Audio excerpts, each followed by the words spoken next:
Hi, hello, and welcome back to the 1983 National Football League Draft.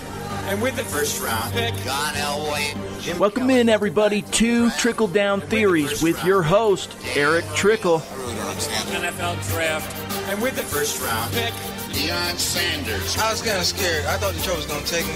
I would have asked for so much money that I had to put me on layaway. Welcome back to the NFL Draft. Good young players with the draft's all about. Year in and year out. Welcome back to the Draft. Wide receivers, running back, Tackle, quarterback. every year in the draft. There has been a trade. Ricky Williams.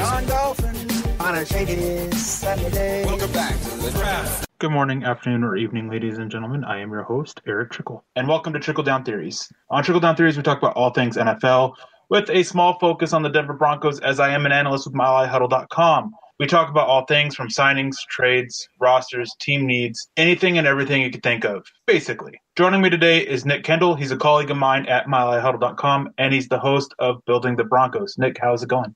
Hey, it's going pretty well. Had a pretty good weekend. Got some nature in up in Decorah, Iowa. Good beer, kayaking, camping, hiking, the lot of it. And now it looks like summer's about to hit here. It's about to be 90 degrees this upcoming week. So no spring, but glad summer's here. And honestly, already looking ready to fall.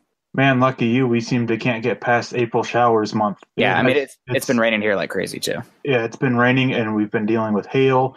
And just, 2 weeks ago, I think we had quite a bit of snowfall too, which is really weird for the month of May. Like normally we get snow up into April, but May, that's a little bit different. Yeah, I mean, we had snow up here, I think April as well, not May, but I mean, that's Iowa compared to Alaska. Yeah, so it's no spring this year, it seems like. Yeah, it's as I said, it's been really weird. And now we have the tourists that are starting to show up and they're clogging up our roads and making a trash of our local parks and stuff. There's a reason why we have another name for tourists up here. I won't repeat it because it is kind of a rude name for them, but we just don't like them because they always seem to trash the place. And as much as I hate living here, it's a pretty nice place to live at. There's a lot of great scenery. There's a lot of great views. I live for those of you who don't know, I've tweeted out a picture of what my front yard looks like, and it's a bluff where you overlook the beach and the water and mountains on the other side and all this stuff. And it's just absolutely gorgeous.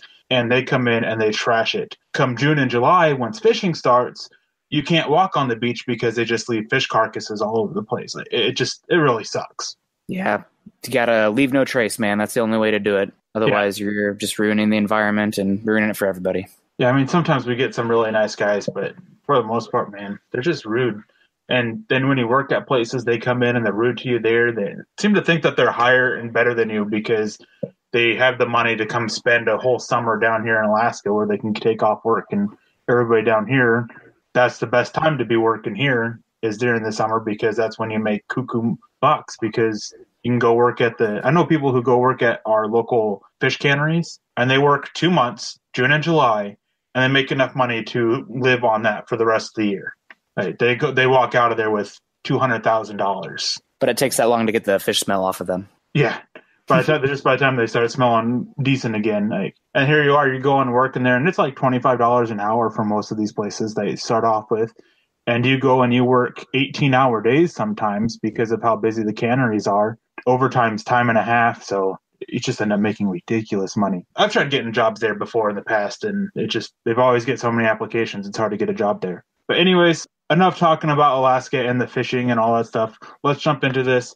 Today, the show is we're going to be making our own 53-man rosters, and it's obviously based off of what the Broncos roster currently looks like. These are our opinions as to who we think should make it now, and mixed with some of what we would do with the roster, some moves that we might make, some changes that we might make to the roster. And yes, this is being recorded on May 21st, and between now and September, there is a lot that's going to change. You're going to have training camp, preseason.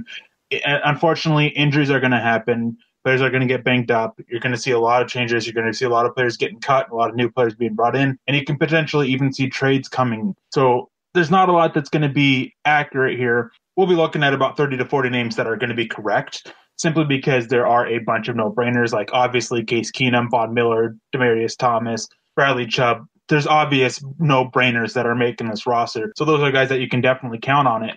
But outside of those 30 to 40 names, then we're going to be kind of picking hairs at between here. And I'm actually really excited to see how things look differently between yours and mine. Nick, what about you? Well, mine's obviously going to be right. 100% correct, all 53. So I don't know what you're saying about that not accurate garbage. But no, I'm just kidding. I mean, there's going to be injuries, like you said. Things are going to happen. So just looking at the roster from the outside before training camp evens open up, doing the best we can, and I'm excited to dig into it. I'm sure we're going to have a little bit of disagreements here and there, and I'm sure you'll convert me on some, and maybe I'll convert you on some as well. So we'll see how it shakes out. If you think that you're going to convert me, obviously you don't know me very well. That's very true. That is very true. And I do want to point this out and ask you, even though it's not really related to this, have you ever had, like, I don't know, a draft crush that you would absolutely pound the table for actually get drafted by Denver? I really love Justin Simmons. Really? Yeah, I really liked Justin Simmons. I thought he was an early to mid-round player, and when he was there at the end of round 3, I was like, oh my gosh, please take Justin Simmons. Please take Justin. I loved his game. Watching him just destroy that Notre Dame team. I think he had like 3 picks in that game. I was like, this is a dude. So that's probably my one true draft crush that we took, and I was very excited to have. Man, just to rub it in your face, I want to make this clear. In 4 of the last 6 years, I think there's been a guy that I've absolutely fallen in love with back in January prior to the draft. And I would absolutely pound the table for them, and Denver ended up drafting them. A couple of them have been first-round picks. There's been, Bradley Roby and Derek Wolfe wasn't a first-round pick, but he was their first pick. Those were 2 guys I fell in love with January. My first mock for that year actually had both those players going to Denver in the early, and I think in the first round for Bradley Roby, and then in the late second for Derek Wolfe. And then I also bring this up because Isaac Yiadom this year, and then D'Angelo Henderson last year. I just had to bring that up. Has nothing to do with what today's topic is, but it was just a curious question that I had in mind. Man, don't throw your back out, patting yourself so hard. Man, are you kidding me? With how big I am, I can't reach my back. Oh, don't put yourself down then too, man. You can't have it both ways. For the most part, I think we both got right around 53 men. I know I have 52, and I'll explain why a little bit later. And you're right at 53, correct? Yes. All right, so those of you who want to do math at home, you don't need to. We've done the math ourselves. So let's kick this off with quarterbacks. Who do you have making it and why? Keenum, Paxton, and Chad Kelly. I think they'll keep 3. Paxton and Chad Kelly will be battling for second and third string, but I can't see one of those guys being established enough and doing well enough that you only carry 2. So right now I have all 3, but again, things could change. But, you have that huge investment in Paxton Lynch. You still have a lottery ticket in Chad Kelly. That's what he is at this point, a lottery ticket. And Case Keenum's a guy you paid a lot. I just can't see them not going with those 3, barring, Chad Kelly doing something really stupid, or maybe a good trade coming in for Paxton Lynch and then signing a veteran to be that second or third string guy. Yeah, I agree with your reasoning for it, but I do disagree. I think that only 2 quarterbacks make it, simply because the Denver Broncos are one of those teams that they really don't want to take more than 2 quarterbacks. They said this last year, and they made it clear that the only reason why they did was because of an injury. Paxton Lynch got hurt, and they wanted to bring in a backup who was healthy behind Trevor Siemian, which is why they brought in Brock Osweiler. That is the only reason why they had 3 quarterbacks last year. Otherwise, they would have gone 2. This year, I have Case Keenum and Paxton Lynch making it. I know a lot of Chad Kelly fans out there are going to be mad, but there's a few reasons why. And I'm not going to use that Chad Kelly's eligible for the practice squad, because if my understanding and math is all correct, Paxton Lynch is actually eligible for the practice squad as well. But what it comes down to is the simple fact of investment. I know a lot of people believe that Chad Kelly was worth more than a 7th-round pick, but the fact is he was still a 7th-round pick, and he was the last pick of the draft. There's not much of an investment in him, but there's a huge investment in Paxton Lynch. They traded up to get him, and everything that you hear John Elway and Vance Joseph say, and you can even go back to John Elway when they first drafted him, and you can hear them mention and talk about and hear it in their voice and the way they talk about him, that he was a player that was going to take a little bit of time. John Elway just recently mentioned that he was a multi-year project. This is something that everybody knew when he was drafted, that he was going to take time. He hasn't looked the part yet, but I think they give him one more year. And the final kicker as to why I don't think they actually keep Chad Kelly around is because it frees up about, I think, like $600,000 or $400,000 in cap space to get rid of him. And if they cut him, unlike Kyle Slaughter, I don't think that anybody would actually go and pick him up. And even so, with his change of attitude and all that stuff, I don't think that he would actually want to go somewhere else, because Kyle Slaughter decided that he wanted to go to Minnesota instead of sticking around in Denver on the practice squad, which more power to him. That's his right. But I think that in the end, they're going to be keeping him around. Obviously, something can change. I think Paxton Lynch can get hurt. Or, as you said, a big trade can come through, or Chad Kelly do something really stupid. Obviously, variables in play. As for running backs, I'm actually going with a little bit more than what Denver normally takes, and the simple reason why is because I think that their primary return man is going to be coming from the running back position in Phillip Lindsay. But outside of that, and with running backs, I should add that fullbacks are being included as well. So I have 4 running backs, and then Phillip Lindsay kind of as a returner. I don't have Andy Janovich making it simply because he's just kind of, I don't know, his special teams play really took a step back this last year. He lost his line discipline really quite often, and it was really bugging me all year long that he just wasn't as disciplined. And his play on offense, he has a lot of hope, and when he has touched the ball a few times, it's been great plays, but he just can't develop the consistency on offense. So I think that they're, in the end, they take Booker, Freeman, Henderson, and David Williams. They have two running backs in Freeman and Henderson who have those bigger bodies. Devontae Booker, he's not quite as big, but he can be kind of an elusive piece who can help pick up yards. And then D'Angelo Henderson and Phillip Lindsay. And yes, I mentioned Phillip Lindsay as a returner. He can contribute on offense, and those are your two big home run hitters that can make huge plays basically whenever they touch the ball. What about for you? I don't have Andy Janovich making it either. I see some other guys on this roster that can fulfill those fullback spots. And I know we have Musgraves, who's liked to use that fullback in the past, but Musgraves has said, and all the offensive coaching and people in charge have said that they're going to build this offense to make Case Keenum comfortable. So I don't really see a fullback being super duper utilized. This isn't 1990 anymore. And like you mentioned, Janovich's special teams play a step back, and he's not really super talented enough where are you going to scheme plays for him offensively? Like, is Andy Janovich that level of player? I haven't seen it. I didn't see it in college, and I don't see it now. So I don't have Janovich making it. Instead, I have the four of the running backs you have listed making it. I have Booker, Freeman, D'Angelo Henderson, and Phillip Lindsay. I don't have David Williams making it. I have him as the practice squad guy. But again,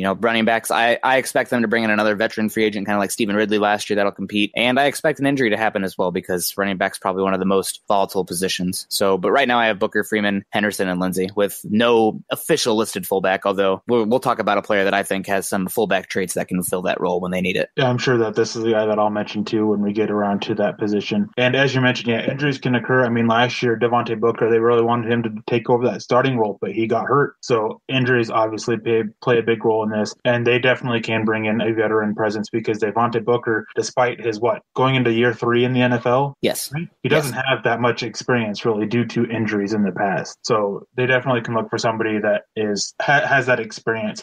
And there's another position too that I think they'll do that with. But for now, I have 5 guys making it. You have 4. As for receiver, I only have 5 guys making it. Sorry, folks, but the fan favorite Jordan Taylor, I don't have making it this year. And I mean, he does bring help as a special teams player. He has developed into a pretty decent returner. He's a solid gunner. But when you come down to it, you have 4 receivers who are basically guaranteed a spot, and you're looking at 5 or 6 making it. I mean, Thomas Sanders, Sutton Hamilton, those guys are guaranteed a roster spot. And I don't think that they'll be ready to give up on Carlos Henderson, whom they just spent a 3rd-round pick on. So that's 5 of the 6. So the only difference here is keeping a 6th receiver. I don't think they'll do that unless it's a guy who brings returner value. So obviously, as I mentioned, Taylor is an option here, but with Phillip Lindsay in tow, I don't think they end up bringing that 6th receiver. I have the same 5. I have Demaryius Thomas, Emmanuel Sanders, Cortland Sutton, Deshaun Hamilton, and Carlos Henderson. I don't have Isaiah McKenzie, don't have Jordan Taylor, don't have Austin Craycraft, which is probably the best name on the team, and I don't have Kenny Bell or any of those other guys. So we have the same 5. And as I said, it just comes down to roster math, and in the end, you can't carry 6 receivers when you're not having one be a returner. And with Phillip Lindsay, in my view anyways, I'm not sure about Nick, Phillip Lindsay can be that punt returner and kick returner, so you don't need that extra guy. And there's a cornerback on this roster that I have making it that can help do that role as well. As for tight ends, I only have 3 making it. This is one I really wanted to go for, and I kind of left, and as I said actually prior, I only have 52 men on my roster, simply because I think that a veteran signing does happen. And if there's one position that I have to say that Denver goes out and still signs, it's tight end. They are lacking experience at tight end. They're 2 of the guys that they are expecting to have huge roles on offense this year, and Jake Butt and Troy Fumagalli haven't taken an NFL snap yet. Jeff Hireman is the most experienced tight end that the Broncos have, and he's not that experienced. So I think that they go out and get a guy. But I think Jake Butt, Troy Fumagalli, and Austin Traylor are the guys that I have making it for sure. Those are my 3 tight ends, with obviously, as I mentioned, one of those veterans. But Austin Traylor, I'm pretty sure that you'll sit here and say the same thing. Austin Traylor is that player that I think would end up moving back and kind of playing that fullback role when it's needed. I'm pretty sure he did do some of that at Wisconsin as well. He has the body type to be that tight end, fullback, H-back type, and he blocks well in space and on the move. He can hit a moving target. So I think Austin Traylor's ability to play tight end as well as fullback and special teams just makes him an overall more dynamic player than Andy Janovich and gets him a roster spot. Is he going to be tight end 2, tight end 3? Yeah. I mean, in certain packages, yes. But right now I have 4 tight ends making it. I do have Jeff Hireman making it. That said, he's the one on the most likely the roster bubble, but this tight end position group is just not very good right now. It's probably one of the worst / less known tight end positional groups in the entire NFL. There's hope for Jake Butt, Austin Traylor, Troy Fumagalli, all guys that I have making it, including Jeff Hireman, but there's a lot of unknowns. So I agree with your assessment that they're probably looking to bring in a free agent tight end that can help solidify the group. And in that case, I think Hireman would probably be the guy out. But in this instance, we're not bringing in free agents. So I have Butt, Hireman, Traylor, and Fumagalli making it. Yeah, and that's one reason why I kind of copped out and only had 52 man is to leave open that spot. Simple fact is, as I mentioned, the Broncos are so inexperienced at tight end. They need somebody, and a veteran would be able to help bring these young guys along and give them that experience. As for offensive tackle, I only have 3 players making it: Garrett Bowles, Jared Veldheer, and Menelik Watson. You have Bowles and Veldheer as your starters at left tackle and right tackle, and Menelik Watson being that swing tackle backup, but he can also come down and contribute at guard. And then when we get to guard, I have Ron Leary, Connor McGovern, Billy Turner, and Sam Jones. This is where the versatility of offensive linemen kicks in. Billy Turner, they really liked last year playing on that right side of the offensive line before he got hurt, both at guard and at tackle. So he would be an option to come in and play tackle as well, provided he's able to stay healthy. Sam Jones, they've been mentioning about seeing time at center as well as guard. Connor McGovern can be a center and a guard. So the versatility here is what's the key, being able to move guys around. And then at center, you have Matt Paradis and J.J. Dielman. So Dielman, he can play center guard, McGovern center guard, Jones center guard, Turner tackle guard, Watson tackle guard. And the fact that Watson can play 4 of the 5 positions and Billy Turner can play 4 of the 5 positions, even though that Turner is better on the right side than he is on the left side, he still has that versatility to play both sides. And versatility is the key to the game now, especially along the offensive line. The more that a player can do, the better. So the versatility here, that's one thing that I was going with most of the backups and even one starter being able to play more than one position on the offensive line. Yeah, absolutely. I actually have 10 guys making it of this group. I went back and forth on Max Garcia, but couldn't carry 11 offensive linemen. That would be silly. So I have Max Garcia not making it. Hopefully you can get a 7th round conditional pick for him or something like that. I mean, if you can get a 5th round pick for Sambrailo, then you can probably get a pick for Max Garcia. Somebody will be interested in a guy that has at least log starting snaps at guard. But for me, I have Bowles and Cyrus Kouandjio making it. Ronald Leary, J.J. Dielman, Sam Jones, Matt Paradis, Connor McGovern, Billy Turner, Jared Veldheer, and Menelik Watson. And you mentioned Sam Jones, probably a guy that's going to play center. That guy has 31-inch arms. And he's not very big, not very heavy. He's very slender and doesn't play with a lot of power. So if he better make it at center, because if you're going to play this gap power scheme that Musgraves and the Broncos want to do, you can't have a guard with that limited frame and power. I just can't see it. I think he came out a year early because of the regime change at Arizona State. Yeah, he's going to have to play center in Denver if he wants a chance. Yeah, I agree. And I almost didn't put him on my roster. Instead, I almost put Kouandjio at tackle instead. But I think that, I don't know, the sense I get is that Denver just has a lot higher hopes for him than I do, and that they really hope that he's able to show out and make the roster. But I don't have much faith in him doing just that. But in the end, obviously, I put him on my roster. Now, before we get to the defense, I want to remind you listeners to please give us a click, subscribe to us on iTunes and Stitcher. Don't forget to share us on Facebook and Twitter. We wouldn't be here today without you listeners, so please go take the time, go rate and subscribe, and let your voices be heard on how well you enjoy not just my show, but the other shows that the Huddle Up Podcast Network brings you. They're all great shows, and they're all worth a listen. And as I said, we're so appreciative of you guys, because without your downloads and clicks and sharing us already, we wouldn't be able to do something that we love to do. So please just go and help spread the word around. Now, as for the defense, obviously there's a little bit more guaranteed names, I would say, on defensive side of the ball. So it's a little bit easier. I think there's a couple positions that you're going to be looking at and might hear some differences, but I think for the most part, mine and yours will look the same. So do you want to kick us off with the defensive line? Yeah, for sure. I actually had a pretty hard one on this one.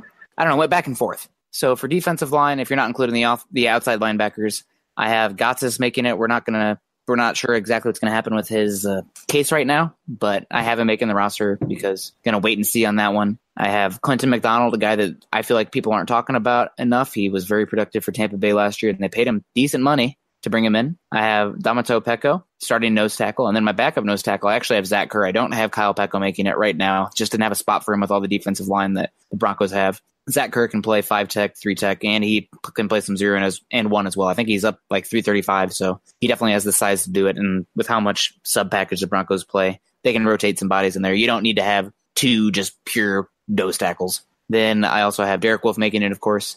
Shelby Harris, who was really good last year. He flashed a lot watching him. Good pass rusher.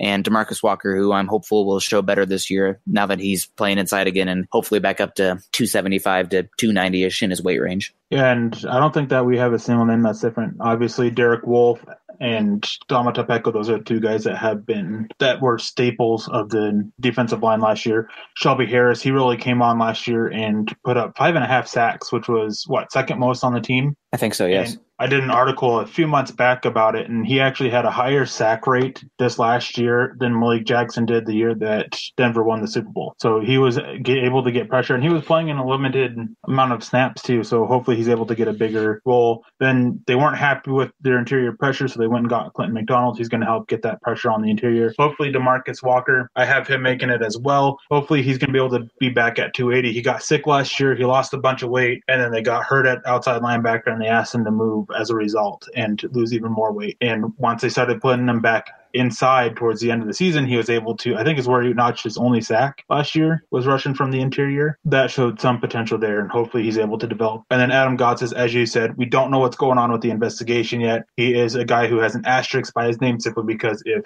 more stuff is found out, he's found guilty or any charges are filed, then we can be looking at something more. If we've learned anything from the Reuben Foster situation is that you don't jump to conclusions. You let the whole thing pan out and see what is able to be discovered, because everybody wanted to jump to conclusions about Reuben Foster, and it turns out that it was all basically a lie. And then Zach Kerr, as you said, I think his versatility is what makes him take the roster spot over Kyle Peko. And not to mention, Kyle Peko was that 54 guy last year. He was the guy who, when they needed to make a cut and sign someone else, he was the guy gone. Then when they brought in somebody temporarily, he was the guy brought in. He was that 54th guy that was back and forth on and off the roster, which is one reason why I think that he ends up off the roster this year, especially in place for Zach Kerr. As for outside linebacker, I have a big surprise coming. I think sometime in training camp, I think Shane Ray ends up getting moved. I know that Denver was trying to move him or Shaq Barrett during the draft. Nothing came to fruition there, but they still have interest in it. They declined his 5th-year option. They'll want to try to guarantee them getting something, but he can still make the roster. They can see what he does this year, and they have options for after this year without picking up his 5th-year option. Anyways, they have the franchise tag, stuff like that they can work with and go from there. But I have Von Miller, Bradley Chubb, Shaq Barrett, and Jeff Holland making it. I think the undrafted free agent pass rusher was a guy who should have been drafted, and he's going to be a guy that I think catches eyes, catches attention, and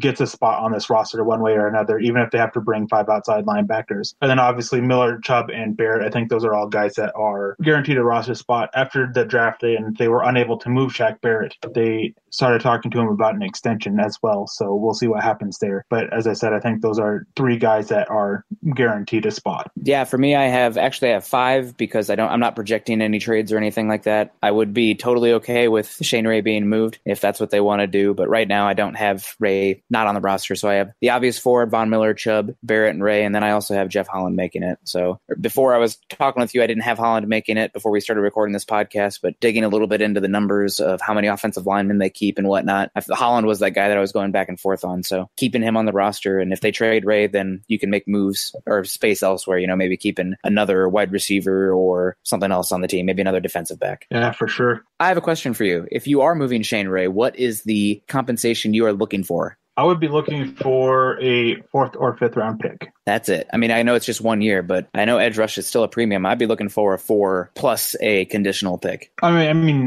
think that there'd be a conditional pick involved as well. But I think if you want to free up a roster spot, you're going to be willing to take a little bit less. So a 4th or 5th round pick, I think, would be decent because you're only getting 1 year. He's a guy who's had some pretty major injury concerns. The context of the sacks that are the issue, with most of his sacks coming more than 3 seconds after the snap. snap. So I think that there's other issues in play with his play that would keep it from getting that fourth and maybe like a conditional 6th-round pick. I mean, I would love it, but you never know. I mean, plus, more to your point, though, is the 1st-round pick. He still has been able to flash potential. So maybe a team that really wants to take a chance ends up offering more. But with what I heard, that the one offer that was made for him during the draft, I don't think Denver gets that. So I think they'll have to settle for less. That's too bad. Plus, without knowing how he'll play this year, I think that they would actually be better served him making the roster, playing, and then trading him before the trade deadline, because then you have some idea of how his play has been, which would help his value in a trade. I don't know. Yeah, it's a fine balance between, if you think you can keep him this year and he plays well, you have to weigh the difference between what you'd get via a trade and what he potentially could bring in via a comp pick. So yeah. It's a fine balance. I get wanting to get a 5th-round pick this year, but he's an edge rusher. Somebody's going to see that 1st-round tag still on his head. I mean, he's a pass rusher. He's flash pass rushing potential. And, he's always had injuries and whatnot in Denver. Maybe we can pay him and he'll get something. So do you think he'll probably get a higher than a 5th-round comp pick? Probably it's around that 4th or 5th round. So it's got to have to be a higher rate for me to want to trade him than what I think he would get back via a compensatory pick. Yeah, and also is that basically whatever option you choose, you're kind of playing with fire a little bit. Because if you trade him beforehand and he ends up shining and doing that, you're going to get ripped apart because you got a lot less in value than return than you should have. Whereas if you keep him and trade him before the season, then you really don't know how he's going to finish the season. He could end up getting hurt, and then the other team will be, well, I mean, you can't control injuries, but so the other team wouldn't be too mad. But you could end up, if there's a conditional pick around there, you could end up losing that conditional pick and losing him for nothing. The other team would be hesitant at that point. I mean, even if he's dealt with injuries before that trade deadline, they have to worry about the offseason with him being on the last year of his contract. Or you can keep him from the year and see how he does and just let him walk and try to get a compensatory pick, which if he does really well, you can get a 3rd-round compensatory pick, or you can get nothing and you can let him walk and get, I mean, basically, without rambling on and on and on, no matter what, you're kind of playing with fire with the situation a little bit. But the odds of getting as badly burned as Denver could have if they picked up his option, they won't get nearly as badly burned if things don't pan out. So that's why it was smart for him to do that. Now, to get the show on the move again, we're going to get to inside linebackers. Denver pretty historically has taken 4 or 5. I've gone a little bit light here with only 4 of them instead of the 5, simply because, quite frankly, I don't think Zaire Anderson is deserving of a roster spot. I don't think he has been deserving of a roster spot for quite some time now. And I think he's just a little bit overrated because he makes 1 or 2 splash plays against that 3rd unit offensive line during preseason, something that we see happen with both receivers and quarterbacks and corners throughout every year in Denver. Make a couple splash plays during the preseason against 3rd strings and you're the next great thing. Zaire Anderson, whenever he does get time against the 2s or the 1s, it's nowhere near as pretty. So I don't think he makes it. Instead, I have Brandon Marshall, Josie Jewell, Todd Davis, and Keyshawn Barrera making the roster. 2 guys who, I mean, you're kind of limited athletically there, but even with Zaire Anderson, you're still limited athletically. You have guys who can contribute on special teams. You have leaders in Jewell and Barrera, as well as Marshall. You have guys who can cover, defend the run. I think a lot of people are making a bigger deal about Jewell's lack of athleticism and speed than there really is. I mean, I know I've been harping on that, but I also can tell that he makes up for it with his brains, his instincts, that it doesn't hold him back like it does a lot of other guys. So in the end, as I said, only 4. You have pretty good versatility here, even though you are limited in an athlete, but still, you have a lot of guys who can do a lot of different things for your linebacker core. I have the same 4 making it. I can't really disagree. To add further about Zaire Anderson not making it over the 2 rookies, just years of cost control. I mean, you got these guys for 4 years, and Zaire Anderson's, I believe he was an exclusive rights free agent. So next year you'd have to put a pretty big restricted free agent on him. Obviously, he hasn't played worth that. So it's as much about the contract as it is anything. And obviously, you're not going to get rid of Josie Jewell with him being an early 4th-round pick. So I'll keep those guys, and Broncos are potentially in the market again for off-ball linebacker next season, depending on what happens with Davis and Brandon Marshall, both guys who have contracts that are pretty easy to get out of if the team needs to, and either of those guys either is replaced by Josie Jewell or just steps back or anything like that. Yeah, and to be fair, Anderson, I think he's been a special teams captain or a leader on special teams for a few years, so the leadership isn't that big of an issue, like I kind of said. But if he were to make it, it'd be over Barrera. But in the end, I just don't think that he does make it. I think Barrera offers a little bit more on defense than Anderson does. And 4 years cost control. And as for corners, I only have 5 guys making it. I have 5 defensive backs in general making it. I mean, Chris Harris, Isaac Isaac Yiadom, Bradley Roby, Tremaine Brock, and Brendan Langley. This is in no way in any order of how I think they will be on the depth chart, by the way, for any of the positions. This was just me typing them out. Chris Harris, Bradley Roby, and Isaac Yiadom, I think they're all guys who can be written in stone. Tremaine Brock, he actually is an interesting one due to him only being on a one-year deal, but I think in the end he makes it. And Brendan Langley, he was a former third-round pick that I think Denver would want to keep around. I think that they're hoping that he can get a bigger role on the field this year, primarily on special teams. He was a raw project when they drafted him, and they know this, that he wasn't going to come in and make a big impact on defense like a lot of people wanted. He supposedly has shown some growth as the season went on during practices, so we'll see what happens on the field this year. But if somebody were to, of this group, were not to make it, it would be Langley, obviously, with I think the first four guys being cemented in, basically written in Sharpie, written in stone, whatever terminology you want to use for this 53-man roster. Written in blood. Gosh, we did not talk to each other other than make a 53-man list before the podcast.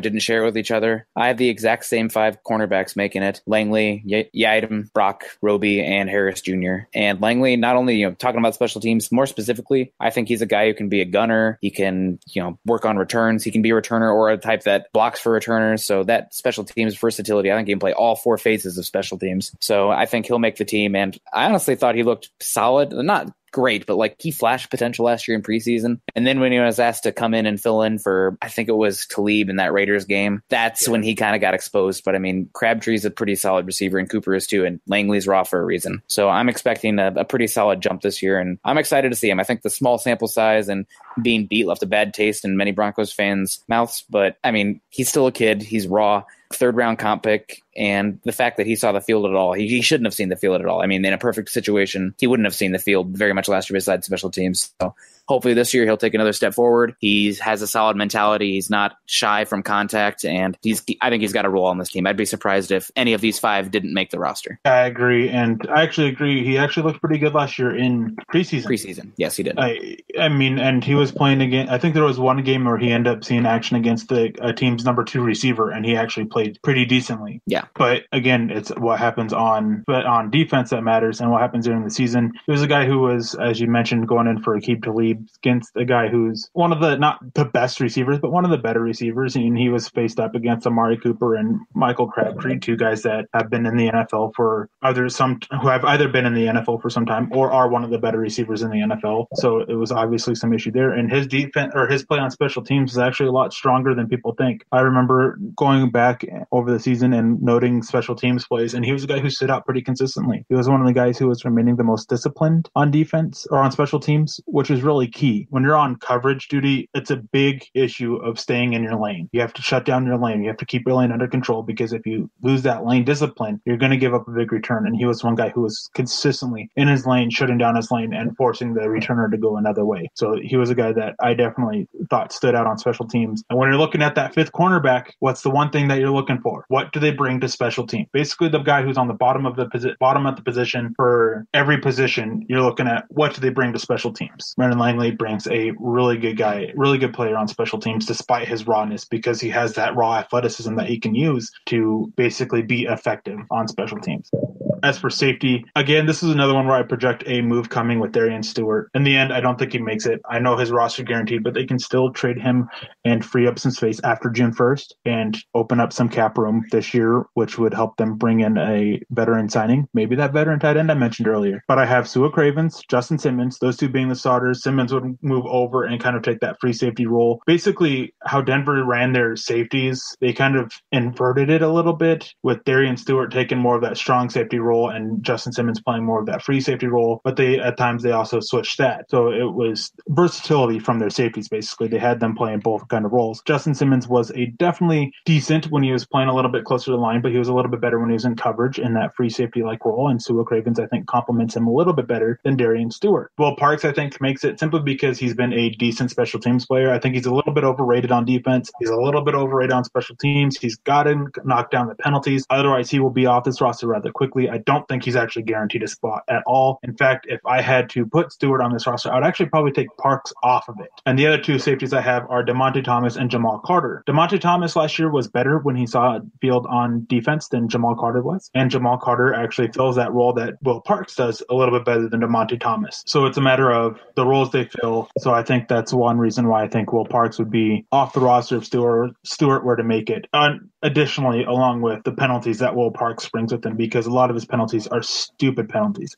Penalties where he loses control, gets emotional, and basically loses discipline. I have this, so we're going to be a little bit different here. I do have Will Parks making the team and Darian Stewart, as well as obviously Cravens, Simmons, and sorry, my document closed here. Oh, that's it. I only have 4. Let me start that one more time. So yeah, mine's a little bit different here. I have Justin Simmons and Darian Stewart listed as the starters, but I think Cravens, we'll have to see how he looks in camp and everything. But right now I have Cravens as that third safety. I think it's going to depend on the package. And I honestly think we're going to see more 3 safety looks. If the Broncos keep Stewart, than this team has had for a while. When you've had 3 good cornerbacks in Roby, Talib, and Harris, good's probably an understatement. You're not going to see as much of that 3 safety look. You're not going to have many 6 defensive back looks. There'll be some, but not a majority. So I think we're going to see way more 3 safety looks if they keep Stewart. And I have Will Parks making it, but that's, his spot is the least guaranteed. I had Jamal Carter written down. I had Marcus Rios written down, and I had Thomas written down as well. So that 4th safety spot is totally up in the air, and special teams will definitely be a big part of it. And Parks is a guy, talking about the discipline on special teams. That's something he just doesn't play with, whether it be on defense or on special teams. So we'll see about that 4th safety spot. But I'm not sure about who will take that spot or if they're going to keep 5 safeties, because like we were talking about before the podcast, typically Denver carries 10 defensive backs, and I only have 9. So that's probably where that third quarterback comes in, that difference there. But right now I only have 9, and that's how I'll keep it until I see some of these guys plays and some other moves potentially shake up the roster. Yeah, definitely. And as you mentioned before, we finish off and get to special teams because no one really cares about special teams. I just go out and throw this out there. When we get closer to season, we got to do this again. Yeah. And we got to keep these documents, and we got to be able to see how much things have changed for us. Obviously, by players getting moved, by what we see in training camp, probably somewhere like around the 3rd preseason game would be perfect. You get either 2 or 3 games under their belt and able of tape on these guys and what they're able to do. So definitely something that we're going to have to redo down the road. But for special teams, to finish this off, I don't think there's any argument here, and I'm pretty sure both of ours are going to be the same. And we've got King, right, at punter. I actually have Todd Sauerbrunn.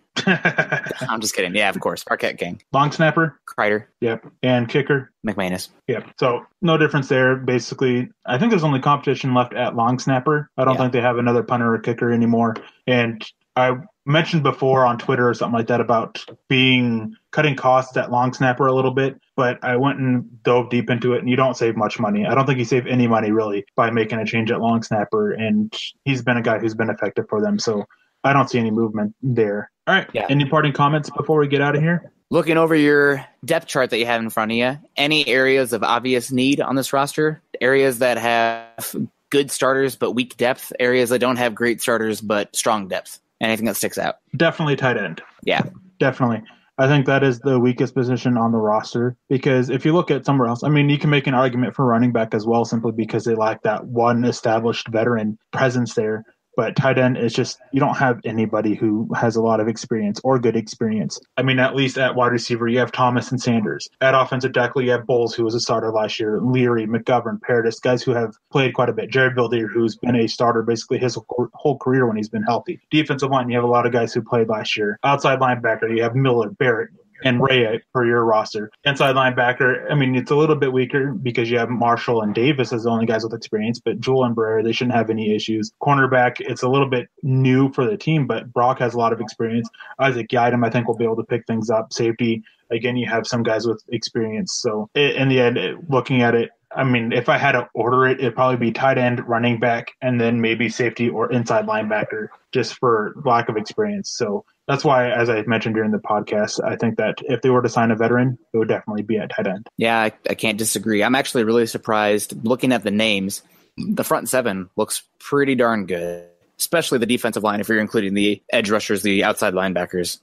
Keeping Ray, you got So many good names. Gotsis, McDonald, Pecco, Kerr, Wolf, Harris. Walker's got potential. He flashed in that Chiefs game playing inside. Chubb, Barrett, Vaughn, Shane Ray. I mean, that's a pretty good front of the defensive line, which is probably the most important aspect of any defense. So I'm excited about that. I'm not sure about a dominant starter on that interior defensive line. Gotsis has flash potential, but it's been more as a gap controller and a run stuffer than a pass rusher. Hopefully year 3 will bring more of that, but we'll see about his legal case. And Wolf, I love Derek Wolf. I love the mentality, but injuries and age are getting up there. I mean, he plays with reckless abandon, and it definitely shows in his body and sometimes in his tape as well. So we'll see, but I'm excited. I think this is a solid team. It's going to come down to staying healthy, of course, as always, improvements in coaching, and whether or not Case Keenum is a legit quarterback. And the offensive line being better as a cohesive unit, but that has as much to do with the development of guys on there and the coaching improving there. So hopefully Kugler can make a big difference with that group. Definitely. And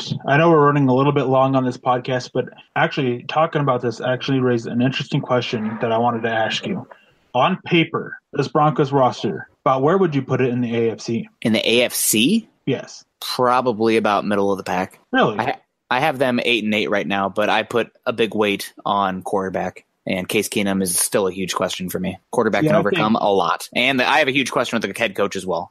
Granted, that's not the roster, but it's just, I feel like it pulls it down. So a little bit above the pack, middle of the pack, but I see the Broncos right now probably, I was talking with actually David today on Twitter, and right now I have the Broncos going 8-8 and finishing third in the AFC West, with the Chiefs going 9-7 and the Chargers going 11-5.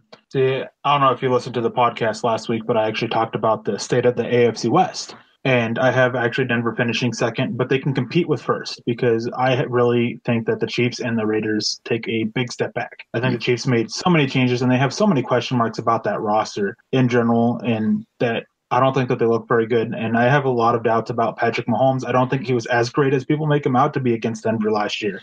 Oh, don't tell Luke. Don't tell Luke. I think his preseason was pretty solid, but last year again, I just don't think he's that great. So I think Denver finishes in the second in the division. But looking over the rosters in the AFC, I think they have a top 6 roster on paper.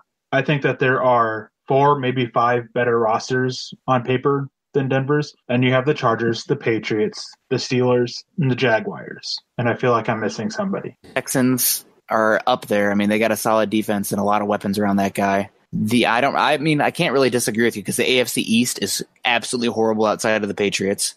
None of those teams make me excited. Those rosters look bad. Ravens, I think that they have so many question marks. They have some talent on there, but there's so many question marks, and it all comes down to the quarterback play. And you mentioned the Texans, and I think the Texans and Titans are the 2 closest teams to Denver on paper. Yes, I agree, except they have more legit quarterbacks, in my opinion. They do, but I think the Titans have a lot more holes overall on the roster. Yes. I think they overachieved last year. Yeah. And the Texans, Watson was solid last year when he played, but I don't think he was as fantastic or great as so many people make him out to be. It's the fantasy people. He put up a bunch of fantasy stuff, chucking the ball down the field. They got weapons for him to do that, but it was not super. If he would have stayed healthy, there would have been some regression to those numbers. Yes. Absolutely. Definitely, the fantasy people overrate his play, and I think that their offensive line is complete garbage. Yes. I think they have some holes on defense as well. I mean, they have a good front 7, front 4, 5, but they have some issues at linebacker. They have some issues in the secondary that I think that Denver has a slight edge over them, but obviously it all comes down to play. If we're getting Keenum from last year, I think they are definitely a top 6 roster. Yes. If we're not getting Keenum from last year, then they could be somewhere in that middle of the pack. Yep. Looking over the AFC East, and the NFC also, it's a loaded question because looking at the Broncos, I have them probably about an 8-8 team, but gosh, the NFC is so much better than the AFC right now. Yeah. It's unbelievable. What a turn of events, because it was just a few years ago, 4 or 5 years ago, that it was the AFC was so strong and the NFC was so weak. Yeah, it's not even close. Looking at the NFC North, I mean, the Broncos, you could argue the Broncos would finish last in the NFC North because the Bears have added NFC South as well. NFC South as well. I mean, yeah. And Seattle, honest to God, might finish last in their division, and they're still a solid team. Seattle might be the worst team in the NFC West. In any of those NFC divisions, I can see Denver really being the last team there. Yeah. In the division. Washington, I mean, they have a pretty good roster. They have a decent quarterback. Giants, that's the only team that might challenge Denver for the worst team in the NFC West. there's 3 divisions or 4 divisions in all 4 divisions in the NFC East where you can see it legitimately argue 3 or 4, because I'm not so sure about the NFC East. Anyways, 3 or 4. 3 of the divisions of 3 of the 4 divisions where you can make an argument for at least one of the 2 for at least 2 different teams winning the division. Yeah, I mean, I could definitely make that argument. Because I can make the argument for the 49ers and the Rams, yep. and even the Seahawks if they're able to get better play from their offensive line. Yep. Yeah, I can make that. And who knows what Josh Rosen's going to do with the Cardinals. But with the NFC South, you have the Falcons, you have the Saints, you have the Panthers, and you even have the Bucs, who really improved this year. Yeah, their defensive line's much better. You have the Eagles, and then you have Washington or the Cowboys, which that's the one division that I can't really make that argument for. I can hear it, but I can't make it. And then at NFC North, it's all up in the air. I mean, you don't know what the Packers are going to do. You don't know how big of a step forward the Bears might take. You don't know what the Vikings are going to do. You don't know what the Lions are going to do. Like, even on paper, those rosters are tremendously talented. But yeah, AFC not so much. AFC East, honestly, the Jets, the Dolphins, and the Bills might be 3 of the 5 worst teams in the NFL next year. So congratulations, New England. I think of the top 8 teams in the NFL draft next year, I think 6 of them will be AFC teams. Yep. But that's how bad. And I think top 7 of the top 10. That's how bad the AFC is this year. Yeah, not great.